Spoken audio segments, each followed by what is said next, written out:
Assalamualaikum warahmatullahi wabarakatuh. Pada kesempatan kali ini saya akan mencoba untuk mempresentasikan salah satu bab di dalam mata kuliah transfer massa, bahwa bab tersebut berkaitan dengan masalah atmosfer secara global. Yang pertama, kita akan membahas bagaimana tanda-tanda dasar suatu iklim. Iklim bumi merupakan suatu keadaan rata-rata atmosfer setelah adanya banyak fluktuasi cuaca dan terdiri dari serangkaian pola sirkulasi yang didorong oleh radiasi matahari. Radiasi matahari bervariasi sesuai dengan posisi garis lintang di permukaan bumi. Dengan daerah tropis itu menerima lebih banyak sinar matahari atau panas daripada di daerah kutub. Namun hasilnya adalah pemanasan diferensial, yaitu di mana daerah tropis mengumpulkan lebih banyak panas daripada di kutub. Tapi karena bumi kira-kira berada dalam keadaan setimbang, dalam kondisi termal yang setimbang, dan panas yang diterima matahari, yang diberikan oleh matahari itu disesuaikan dengan kehilangan panas yang sama ke ruang angkasa. Kehilangan panas ini sebagian besar tidak terarah dengan panas yang hilang di kutub sebanyak di daerah tropis. Ini menyeratkan bahwa daerah tropis menerima lebih banyak panas daripada yang diterima oleh kutub, sedangkan kutub kehilangan lebih banyak panas daripada yang di daerah tropis. Keseimbangan dicapai dengan fluks panas keseluruhan di atmosfer yang membawa panas tropis berlebih ke daerah kutub. Cara yang efisien bagi atmosfer untuk menyampaikan panas adalah dengan menaikkan udara hangat dari permukaan di atmosfer dan menaikkan udara dari permukaan di daerah tropis.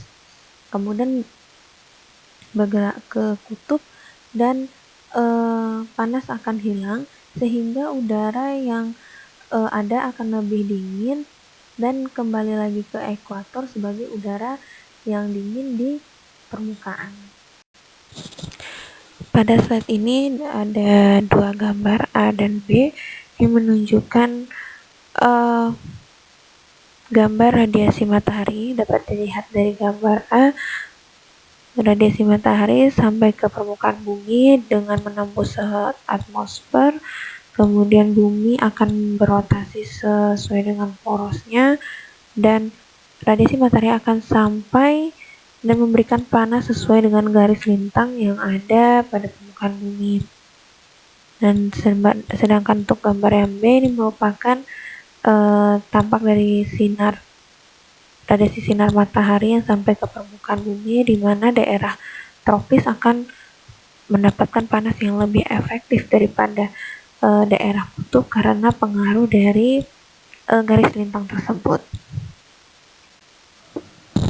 Pada slide 5 ini terdapat gambar menunjukkan bahwa bagaimana sirkulasi atmosfer secara umum, di mana panas akan dibawa ke kutub dalam setiap bagian serangkaian, itu di mana sel vertikal dari ekuator pada 30 derajat atau biasa disebut dengan sel Hadley, dan sistem cuaca yang membawa panas secara horizontal dari 30 ke 60 derajat ke kutub. Sel konvektif lain yang mirip dengan sel Hadley ada di dekat setiap kutub. Nah, di sini udara dingin akan turun ke kutub dan bergerak ke arah daerah khatulistiwa secara bertahap dan berubah menjadi lebih hangat udaranya, hingga sekitar 60 derajat dari garis lintang, di mana udara mulai naik dan kembali lagi ke kutub. Kemudian turunnya udara di permukaan kutub ini menyebabkan tekanan tinggi yang disebut dengan pola high, dan kemudian suatu defleksi oleh gaya Coriolis menghasilkan sistem angin timur. Nah, di tingkat atas akan menyebabkan tekanan rendah dan angin terkaitnya itu mengarah ke arah barat dan membentuk suatu pusaran yang disebut dengan pusaran kutub. di daerah luar pusaran itu akan mencapai satu jarak sekitar 45-60 derajat dan merupakan ciri oleh gradien yang kuat yang membentuk bagian depan kutub dan oleh angin yang sangat kuat. Yang kedua, kita akan membahas tentang lubang ozon stratosfer dan bagaimana lubang ozon di stratosfer ini terbentuk. Di suatu troposfer itu merupakan suatu tempat terjadi fluktuasi cuaca terletak di wilayah stratosfer, di mana udaranya sangat tenang dan dalam keadaan inversi yang permanen. Pembalikan ini terjadi karena penyerapan sinar UV dari matahari oleh oksigen. Itu terjadi pada sekitar 15-20 km di atas permukaan tanah. Karena oksigen terlalu murni di tingkat ini ternyata dapat menghalangi sinar UV secara efektif, dan sementara untuk oksigen yang di bawahnya itu tidak ada sinar UV yang terserap oleh oksigen. Ini merupakan panjang gelombang ultraviolet atau UV, kemudian gelombang visible dan gelombang infrared. Di mana UV, visible dan infrared dari radiasi matahari itu diberi peringkat urut panjang gelombangnya. Oksigen secara efektif menyerap semua radiasi UV dalam kisaran yang lebih pendek dari 242 nanometer. Sedangkan untuk ozon itu mampu menyerap radiasi dalam kisaran 200 sampai 320 nanometer. Meskipun ozon merupakan polutan di permukaan tanah, namun ozon sangat bermanfaat untuk di bagian atas permukaan tanah. Itu masalahnya adalah ozon di stratosfer telah menurun, terutama di dekat kutub selama musim semi. Nah, dapat kita lihat pada reaksi di samping, oksigen di udara akan bereaksi dengan sinar UV dari matahari, kemudian oksigen tersebut akan terurai, dan oksigen terurai itu akan bereaksi lagi dengan oksigen yang ada dan ditambah lagi dengan senyawa yang lain, akan terbentuk ozon atau O3. Nanti O3 itu akan bereaksi lagi dengan sinar UV dan akan terurai lagi jadi O2 ditambah oksigen. Dan penyebabnya diidentifikasi itu pada tahun 1980-an akhir, di mana senyawa CFC atau klorofluorokarbon merupakan bahan kimia buatan yang memiliki sifat tertentu, seperti dia tidak bisa larut dalam air dan kondensasi pada suhu tertentu, yang kemudian zat ini berguna dalam suatu proses pendinginan dan baik dalam karakteristik propelan. Ada banyak jenis CFC, itu misalnya adalah CCl3F, CCl2F2, dan CHClF2. Grafik ini merupakan suatu hubungan antara garis lintang dengan satuan kilometer dengan tekanan parsial. Ini merupakan profil vertikal dengan konsentrasi ozon pada 3 waktu yang berbeda. Dapat dilihat dari garisnya, garis yang tegas itu merupakan 12 Oktober tahun 93, dan garis titik-titik itu 11 Oktober 92, dan garis yang putus-putus merupakan 17 sampai 26 Agustus tahun 93. Dan dapat lihat profil Agustus tahun 1993 dengan maksimum besar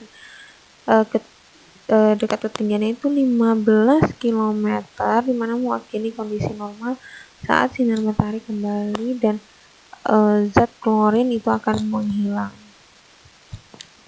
Dapat kita lihat dalam reaksi itu senyawa klor di atmosfer, misalnya CCl2F2 bereaksi dengan sinar UV akan menghasilkan senyawa CCl F2 dan klornya itu akan terurai. Nanti senyawa CClF2-nya akan bereaksi lagi dengan sinar UV, akan menghasilkan senyawa CF2 plus Cl.